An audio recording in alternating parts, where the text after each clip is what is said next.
Next students, आज हम couples की कुछ एग्जांपल्स करते हैं। ये डी एक्सरसाइज है, ये वेरी इंपॉर्टेंट एक्सरसाइज है। तो एग्जांपल है, forces of magnitude 5 kg, 10 kg, Q kg and R kg act along the sides AB, BC, CD, DA of square ABCD। तो हम एक स्क्वायर ड्रॉ करेंगे ABCD। उसमें 5 kg फोर्स किस AB की तरफ है, तो AB की तरफ 5 kg आएगी, BC की तरफ है 10 kg, CD की तरफ Q और DA की तरफ R है। एंड फोर्सेस का magnitude each of magnitude 5√2 act along BD and CA। जो डायगनल्स है BD एंड CA, यानी BD की तरफ और एक CA यानी C to A जाना, तो arrow C to A arrow होगी और B to D डायरेक्शन होगी। इधर कितना फोर्सेस है, यहाँ 5√2 लग रहा है। If these forces are equivalent to couple, जो ये फोर्सेस है अगर कपल है तो फाइंड Q एंड R। मतलब कपल कब होता है, जब सिस्टम रिड्यूसेस टू कपल की कंडीशन होती है X और Y जीरो करना होता है। जब सिस्टम कपल में रिड्यूस होता है देन X और Y को जीरो लेकर जाना होता है। तो X और Y हम निकाल लेंगे पहले, और जब उसमें से हम Q और R फाइंड कर लेंगे। जब X और Y जीरो लेके जाएंगे वहाँ से Q और R फाइंड हो जाएगा। फिर उसके बाद हम मोमेंट भी फाइंड करेंगे और हमें स्क्वायर की साइड कितनी दी हुई है, 4 मीटर दी हुई है। सबसे पहले हम x निकालते हैं। तो अगर हम x निकालते हैं तो यहाँ से हम x एक्सिस की तरफ रिजॉल्व करेंगे सभी फोर्सेस को। तो 5 को रिजॉल्व करेंगे, 5 x एक्सिस के साथ। 5 जो है वो x एक्सिस के बिल्कुल पैरेलल है, तो एंगल 0 डिग्री लगेगा। तो 5 के साथ cos 0। तो देखो cos 0 उन्होंने लिखा नहीं क्योंकि cos 0 की वैल्यू 1 होती है, इसलिए अकेला 5 लिख दिया। प्लस सेकेंड जो फोर्स यहाँ ले ली ये Q, इसके ऑपोजिट मतलब ये 0 डिग्री है, तो ये जो उसके पैरेलल जो जा रही है वो 180 डिग्री की होगी, क्योंकि यहाँ पर ये एक्स एक्सिस से टोटल एंगल कितना बना रही है, 90 यहाँ 90 यहाँ, टोटल कितना होगा 90 + 90, Q फोर्स का एंगल 180 बनेगा। और cos 180 की वैल्यू कितनी होती है, 180 को मतलब पाई बोलते हैं, cos पाई की वैल्यू -1 होती है। यानी cos ओड पाई होती है ना, cos पाई 3 पाई 5 पाई, इसी सभी की वैल्यू -1 होती है। जो cos इवन पाई होती है 2 पाई 4 पाई, उसकी वैल्यू +1 होती है। तो इसलिए यहाँ पर -1 आएगा। बट एक चीज़ का और ध्यान रखना, डायरेक्शन की बात करनी है, क्योंकि ये कपल प्रोड्यूस कर रहे हैं, यानी कपल के इक्विवेलेंट है ये फोर्सेस। तो इसकी एंटी क्लॉकवाइज डायरेक्शन देखनी है। ये डायरेक्शन जो है इस तरफ जा रही है, तो इसके ऑपोजिट कपल होता है। अगर इक्वल एंड ऑपोजिट डायरेक्शन हो तब कपल होता है। अगर इसकी 5 इधर है तो इसकी इस तरफ डायरेक्शन होनी चाहिए। और एक बात है कि एंटी क्लॉकवाइज डायरेक्शन होनी चाहिए, तभी साइन पॉजिटिव का आएगा। ये तो एंटी क्लॉकवाइज है, मतलब इधर से फिर ऊपर की तरफ जाएगी, तो ये तो एंटी क्लॉकवाइज है। बट ये कौन सी डायरेक्शन है, क्लॉकवाइज, मतलब इधर से जा रही है, क्लॉकवाइज होगी। तो इसलिए फिर हम Q के आगे माइनस साइन लगाएंगे, -Q, और ना साथ में लगाएंगे cos। एंगल कौन सा बना था, 180, ठीक है। तो Q के साथ माइनस लगाएंगे बिकॉज एंटी क्लॉकवाइज डायरेक्शन है, यानी इससे ऑपोजिट जा रही है। बिकॉज कपल में डायरेक्शन इक्वल एंड ऑपोजिट होती है। अगर ये इस तरफ एंटी क्लॉकवाइज है तो ये क्लॉकवाइज जा रही है, तो ऑपोजिट डायरेक्शन है। तो ये कपल हो गया, और इसमें साइन माइनस का लगेगा, और एंगल cos 180, और cos 180 की वैल्यू मैंने अभी बोली ऊपर कितनी होती है, -1, तो माइनस प्लस Q हो गया। अब ठीक है, अब ये जो फोर्सेस है ये एक्स एक्सिस के साथ 90 डिग्री का एंगल बना रही है, और cos 90 की वैल्यू 0 होती है, इसलिए ये तो खत्म हो गया, 10 भी खत्म हो गया और R भी खत्म हो गया। सिर्फ डायगनल्स रह गए। डायगनल्स देखो, ये 5√2 है, ठीक है। ये एंगल एक्स एक्सिस का कितना बना रही है, cos 45 एंगल बना रही है। आप ऐसे भी देख सकते हो, एक दूसरा मेथड है, मैं आपको डायरेक्शन बता देती हूँ। जैसे आप ऐसे भी देख सकते हो कि जैसे हम x की वैल्यू निकाल रहे हैं, तो ये x पे 5 फोर्स इस तरफ लग रही है, तो सभी डायरेक्शन 5 के लॉन्ग देखो डायरेक्शन। जैसे x एक्सिस पे 5 इस डायरेक्शन में जा रही है, तो Q जो है 5 के पैरेलल जा रही है, तो इसलिए प्लस का साइन लगेगा Q का, ठीक है।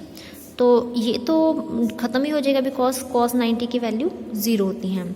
अब इस डायरेक्शन में देखो, ये नीचे की तरफ जा रहा है, मतलब इसकी डायरेक्शन इधर जा रही है और इसकी डायरेक्शन उधर जा रही है, मतलब ऑपोजिट जा रही है, इसलिए आगे 5√2 के आगे साइन माइनस का लगेगा।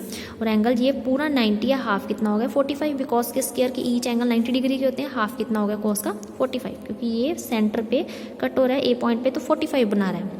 अब इसकी डायरेक्शन इधर है। अब ये 5√2 की देखो, इसके पैरेलल है कि ऑपोजिट है, अगर इसके पैरेलल है तो प्लस का लगेगा, अगर ऑपोजिट है तो माइनस का। ये जा रहा है इस तरफ और वो जा रहा है उस तरफ, मतलब ऑपोजिट जा रहा है, ये ऊपर की तरफ जा रहा है, ये इधर जा रहा है, ऑपोजिट जा रहा है, तो माइनस का साइन लगेगा, और ये भी cos 45 एंगल लगाएगा।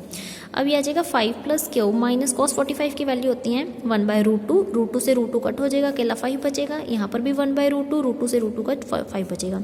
सॉल्व करोगे, एक 5 से 5 कट हो गया, Q -5 आएगा। y की वैल्यू लिखनी है। अब y एक्सिस है, ये y एक्सिस है। अब y एक्सिस पे हमें इसकी वैल्यू पता है 10 किलोग्राम, इसकी डायरेक्शन ऊपर है, तो हम इसके पैरेलल देखेंगे, ठीक है।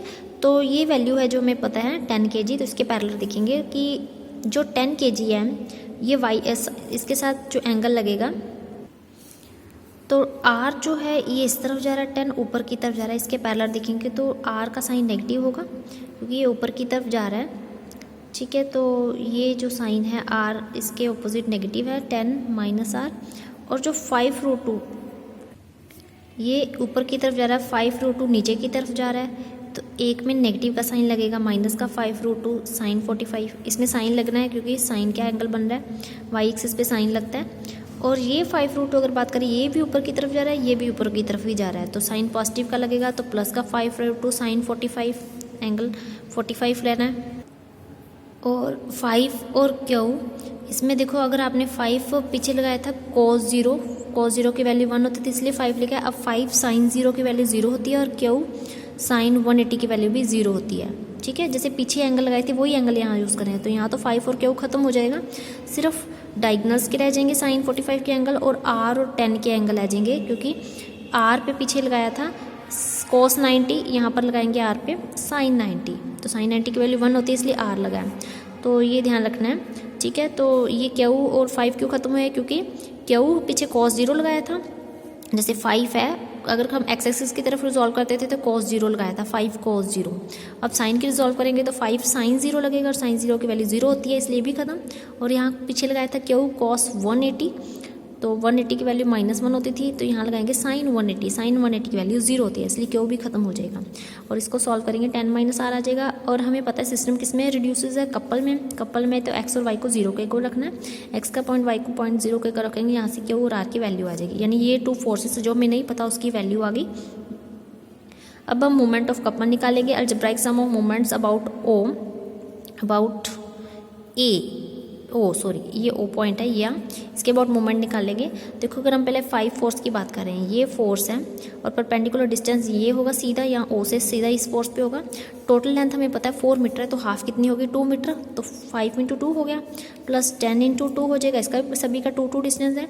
बट एक चीज़ का देखना है कि एंटी क्लॉकवाइज देखना O के अबाउट, ये देखो इस तरफ O के अबाउट ऐसे जा रहा है, मीन्स एंटी क्लॉकवाइज जा रहा है, ये भी एंटी क्लॉकवाइज, बट ये O के अबाउट क्लॉकवाइज जा रहा है इसलिए माइनस का क्यू लगेगा, और R जो है वो भी एंटी क्लॉकवाइज जा रहा है इसलिए प्लस का लगेगा। और क्यू और R की वैल्यू भी पुट करनी ऊपर दी हुई है, वो हमने पुट करके सॉल्व करनी है। और ये देखो 5√2 दोनों O में से पास हो रहे हैं, इसके अबाउट तो मोमेंट 0 होगी, ये तो लिखना ही नहीं बाकी रह गया, तो सॉल्व करके इसका मोमेंट ऑफ कपल आ जाएगा 40 kg मीटर। तो हमने मोमेंट ऑफ कपल भी फाइंड करना था, ये आंसर आ गया।